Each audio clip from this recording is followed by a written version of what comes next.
एक शहर की नई नई कलेक्टर जिनकी एक नए स्थान में पोस्टिंग होती है, तो वो अपने शहर का जायजा लेने के लिए कि मेरे शहर की क्या स्थिति है, पुलिस प्रशासन कैसे लोगों के साथ बर्ताव करता है, यह सब जानने के लिए रात का वक्त होता है। लगभग 10:30 से 11 बजे का वक्त है। नई नई इलेक्ट्रिक स्कूटी से निकल पड़ती हैं बिना किसी को बताए। सिक्योरिटी गार्ड भी नहीं है उनके साथ। जब अपने बंगले से निकलती हैं, वहाँ से लगभग 2 किलोमीटर दूर चलती हैं शहर में, तो उनको एक ट्रैफिक मिलता है जहाँ पर कुछ पुलिस वाले खड़े हुए हैं।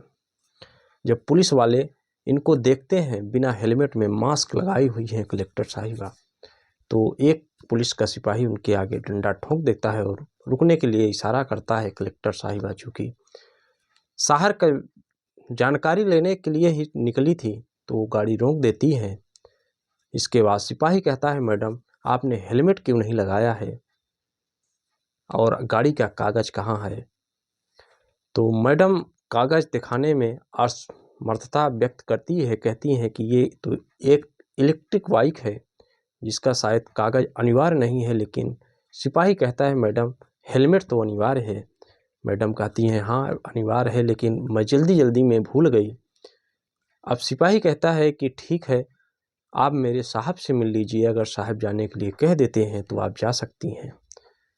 मैडम वहाँ पास ही में ही खड़े जो सब इंस्पेक्टर थे उनके पास जाती हैं। सब इंस्पेक्टर कहता है कि मैडम आपका हेलमेट कहाँ है? आपको पता नहीं है कि ये कितना ज़रूरी है? आप रोड पे चल रही हैं, छोटी मोटी दुर्घटनाएं होती रहती हैं। आपके ही सुरक्षा के लिए हम लोग या हेलमेट लगाने के लिए कहते हैं, लेकिन आप लोग ही कानून को तोड़ रहे हैं। हम लोग रात दिन ड्यूटी करते हैं आप लोगों के लिए। लेकिन मैडम कहती हैं, सर भूल गया है। तो जो सब इंस्पेक्टर होता है कहता है, मैडम ठीक है, आपको चालान भरना पड़ेगा। अगर हेलमेट आपने नहीं लगाया है तो चालान तो भरना पड़ेगा। मैडम उनसे रिक्वेस्ट करती हैं कि गलती हो गई सर, छोड़ दीजिए। आप पास में आके सब इंस्पेक्टर खड़ा हो जाता है। इसके बाद कहता है, मैडम ठीक है, आप भूल गई हैं, कोई बात नहीं, लेकिन आप जा कहाँ रही हैं? इतनी रात का वक्त है।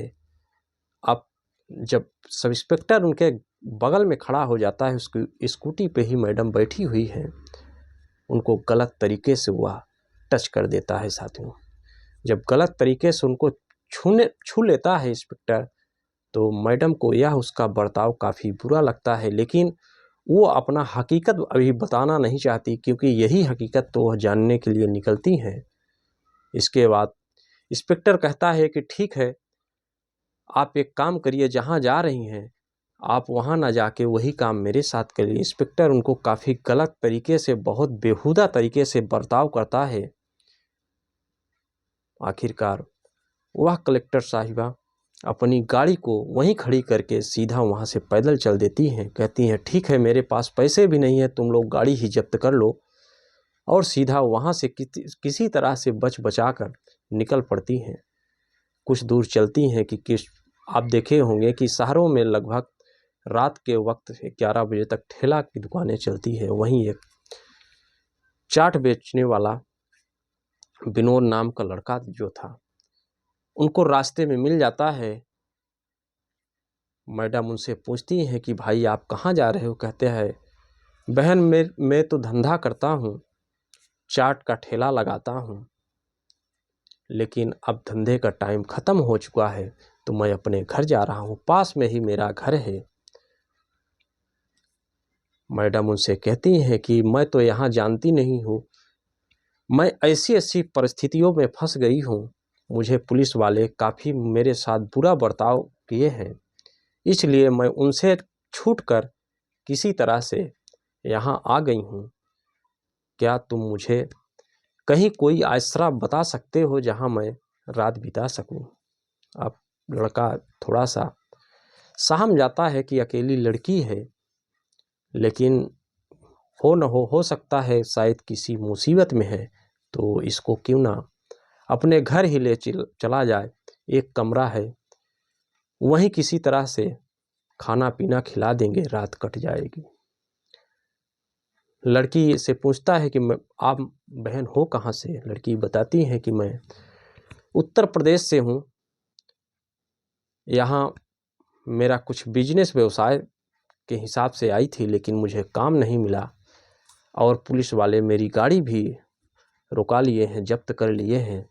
साथियों नमस्कार, मैं सुनील आपको अपने यूनिक स्टोरी चैनल पे स्वागत करता हूं और एक निवेदन करता हूं कि थोड़ा सा वीडियो को लाइक और सब्सक्राइब कर दीजिए। साथियों जब नाम उसका पूछता है लड़का विनोद, तो वो बताती हैं कि मैं विभा हूँ, मेरा नाम है और मैं बहुत मुसीबत में हूँ भैया। आखिरकार लड़का उसको कहता है ठीक है बहन जी, आप ऐसा करिए कि पास में ही मेरा घर है, वहाँ चलिए, रात आप वहीं रुक लीजिएगा। दोनों पहुँचते हैं। जो कलेक्टर मैडम थी वो अपने ज़िले के आम इंसानों की भी जिंदगियों को समझना चाहती थी।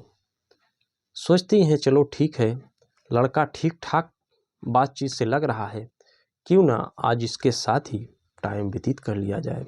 उसके कमरे में पहुंचती हैं। अब लड़का सोचता है कि ये लड़की तो खाना पीना खाई नहीं होगी। कहता है ठीक है आप बैठिए, एक छोटा सा कमरा है, एक तख़्त है, एक बिस्तर लगा हुआ है, मैडम को वहीं बैठा देता है। अब उसको क्या पता कौन है, वो तो समझ रहा है कि कोई बेचारी परेशान महिला है। उनको वहाँ बैठाता है और खाना पीना की व्यवस्था करने लगता है।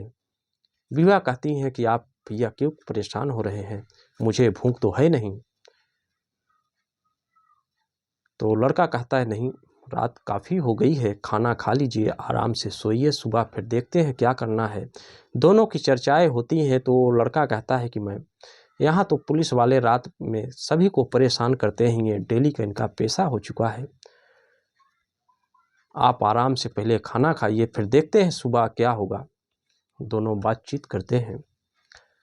बातों में मैडम को ऐसा लगता है कि ये लड़का भले ही गरीब है, मजबूर है, लेकिन इंसानियत इसके अंदर काफ़ी है।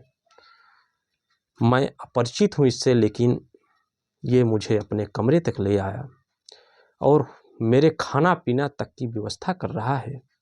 खाना बनता है, दोनों खाना पीना साथ में खाते हैं। इसके बाद चूंकि बिस्तर एक ही था, तो लड़का कहता है कि बहन ऐसा करो, आप मेरे बिस्तर में लेट जाओ और मैं यहीं चटाई बिछाकर नीचे ही लेट जाता हूँ। देखिए उसकी एक इंसानियत है, अनजान लड़की है साथ में। वो बिस्तर पे मैडम को कहता है कि आप यहीं पे लेट जाइए।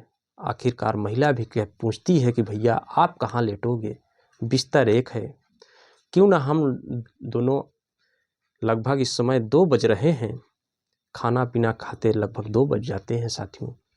तो कहती हैं क्यों ना अभी 3 घंटे में सुबह हो जाएगी, तो बातचीत करते हैं, सुबह हो जाएगी तो मैं चली जाऊंगी। आखिरकार दोनों बातचीत करते हैं एक दूसरे से। उसका विनोद का जो बातचीत करने का तरीका था कलेक्टर मैडम को काफ़ी पसंद आया। जिस सद्भावनापूर्ण से उनकी वह मदद भी किया, उन्हें लगा कि हो सकता है अभी तो ये मेरा परिचय जानता नहीं है, सभी महिलाओं के प्रति इसका शायद अच्छा रवैया है, मजबूर है, अपने शहर से काफ़ी दूर दूसरे शहर में आके बिजनेस कर रहा है, लेकिन इसका दिल काफ़ी साफ है। दोनों बातचीत करते हैं।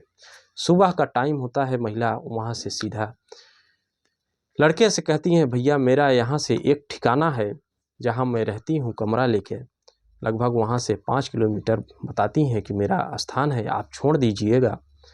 लड़के की बाइक होती है, बाइक से लड़का सुबह छोड़ देता है उनको। घर से बाहर ही मार्केट में ही उतर जाती हैं, कहती हैं बस पास में ही आप जा सकते हैं। लड़का वहाँ से वापस चला आता है। मैडम अपने बंगले में पहुँचती हैं। रात के जो उनके साथ ऐसी अभद्रतापूर्ण घटनाएं हुई थी, तुरंत अपने ज़िले के कप्तान को बुलवाती हैं और उस इंस्पेक्टर को तलब किया जाता है। उसके इस दुर्भाग्यपूर्ण व्यवहार के लिए तुरंत इंस्पेक्टर को सस्पेंड कर दिया जाता है। उसके सस्पेंड करने के साथ उसके खिलाफ जांच की कार्रवाई बैठा दी जाती है। चूँकि काफ़ी हाई प्रोफाइल मामला था, कलेक्टर साहब से दुर्व्यवहार हुआ था, अब उसके खिलाफ कड़ी से कड़ी सज़ा का भी हो सकता है कुछ शासन कर दे। लेकिन इधर जो है मैडम जब अपने बंगले आती हैं तो सोचती हैं कि लड़का बहुत अच्छा है। एक दिन 2 दिन बीतता है, अपने काम में मैडम जी व्यस्त हैं।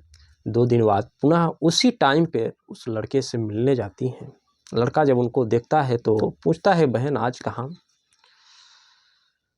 चूँकि एक दूसरे के दोनों नाम भी जानते थे तो कलेक्टर साहिबा विनोद को विनोद के ही नाम से पुकारती हैं कि विनोद, तुमसे मिलने का मन किया तो चली आई हूँ, क्या आज घर नहीं ले चलोगे? विनोद कहता है, बिल्कुल विभा जी, चलिए, आप ही का घर है। दोनों जाते हैं, खाना पीना अपन बनता है, खाते पीते हैं। एक चीज़ देखे होंगे कि अगर कोई कमरा लेकर कहीं बाहर रहता है तो आस पड़ोस के लोग भी, उनके मकान मालिक की भी नज़र और निगाहें होती हैं कि हमारा किराएदार किसके साथ मिलता जुलता है। जब दोबारा वह लड़की उस लड़के से मिल रही होती है तो आस पड़ोस के लोग सोचते हैं कि ये ठेला वाला रोज कहाँ से लड़कियों को लाता है और उनसे मिलता है। तो मकान मालिक चूँकि बाहर रहते थे, दूर, वहाँ से 5 किलोमीटर दूर मेन शहर में उनका घर था, तो उनको बता दिया जाता है कि आपके घर में जो किराएदार रहता है, नई नई लड़कियाँ डेली मास्क लगाए आती हैं। अब चेहरा तो समझ में नहीं आता, लेकिन वो हो सकता है इस समय कुछ ऐसा गलत काम कर रहा है।